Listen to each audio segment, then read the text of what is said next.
Hi friends, welcome back to my YouTube channel. स्वागत है तमारू आजना fresh नवा ब्लॉगमां। आज बनाववाना छे इंदोरी पौवा। तो एना माटे मैं लई लीधा छे जाडा पौवा अने ए भातियामां एकदम साफ पाणीथी वॉश करी लीधा छे अने एने सुकावा माटे राखी दीधा छे। 4 થી 5 मिनिट लागशे। एना माटे पहेला तैयारी कर लीधो। कांदाने झीणा कट कर लीधा छे, सिंगदाणा फ्राय कर लीधा छे, एक नानुं मरचुं सुधारी लीधुं छे अने अहींया रतलामी गांठिया जे आवे छे ए पण मैं लई लीधा छे।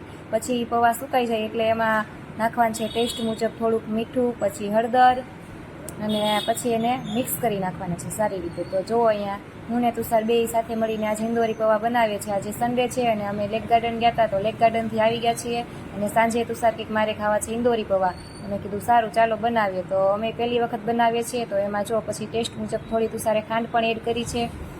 જો મીઠું, હળદર અને ખાંડ આ ત્રણેય વસ્તુ એડ કરી લેવાનું છે અને પછી એને આ હાથની મદદથી પોચા પોચા એટલે કે સોફ્ટ રીતે આપણે પૌવા તૂટી ન જાય એ રીતે આપણે એને મિક્સ કરી દેવાનું છે। જો તમે જોઈ શકતા હશો સ્ક્રીન પર છૂટા છૂટા પૌવા થઈ જાય ત્યાં સુધી એને સુકાવા દેવાનું છે। પાણી એકદમ એમાંથી નીતરી જાય એટલા માટે અમે ભાતિયામાં જ એને કર્યા હતા આ રીતના વોશ। અને તમે ચાળણી હોય તો ચાળણીમાં પણ તમે વોશ કરીને એને સુકાવા માટે મૂકી શકો છો। પછી એનો વઘાર કરવાનો છે। વઘાર કરવા માટે મેં અહીંયા તેલ લઈ લીધું છે। તેલ ગરમ થાય એટલે એમાં 2 થી 3 ચમચી રાઈ, 2 થી 3 ચમચી જીરું અને 2 થી 2 ચમચી જેટલી વરિયાળી એડ કરવાની છે। વરિયાળી જ ખાસ આ પૌવામાં જે હોય છે એ મેન ઇન્ટિગ્રેટ છે, એટલે કે વસ્તુ જે મેન છે વરિયાળી છે। વરિયાળીથી બહુ સરસ ટેસ્ટ આવે છે એટલે વરિયાળી નાખવાની છે। સાથે 1 ચમચી જેટલી હિંગ પણ નાખવાની છે અને જે મરચું મેં સુધાર્યું હતું એ મરચાંનો પણ હું આમાં જ વઘાર કરી દઈશ। તમે જોઈ શકતા હશો મેં બધી વસ્તુ આમાં નાખી દીધી છે। આ વરિયાળી છે, વરિયાળીને પણ આ રીતના 1.5-2 ચમચી જેટલી નાખવાની છે અને હવે વઘાર સારી રીતના મિક્સ થઈ જાય બધું એ આવડો। પછી એમાં નાખીશું થોડીક હળદર પણ નાખી દેવાની છે। આપણે ઓલા પૌવામાં તો નાખી છે પણ તોય તે 2 ચમચી જેટલી મેં આમાં પણ નાખી છે એટલે પૌવાનો કલર સારો આવે ને ટેસ્ટ પણ સારો આવે। પછી જે મરચું મેં કટ કર્યું હતું એ મરચુંનો પણ વઘાર કરવાનો છે એટલે આ મરચું પણ હું આમાં એડ કરી દઈશ વઘારમાં અને સારી રીતે એને સાતળી લેવાનું છે 2 થી 3 મિનિટ જેટલું।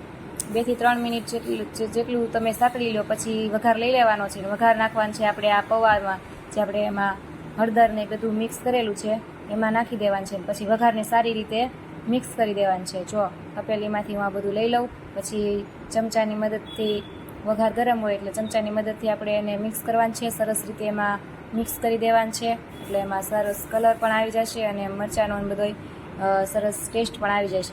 પછી એને સ્ટીમ કરવાના છે મિત્રો। આને આપણે આ રીતના પાણી તપેલામાં લઈ લેવાનું છે અને ઉપર ભાતિયું મૂકવાનું છે અને સ્ટીમ કરવાનું છે। વરાળની મદદથી આને બાફવાનું છે।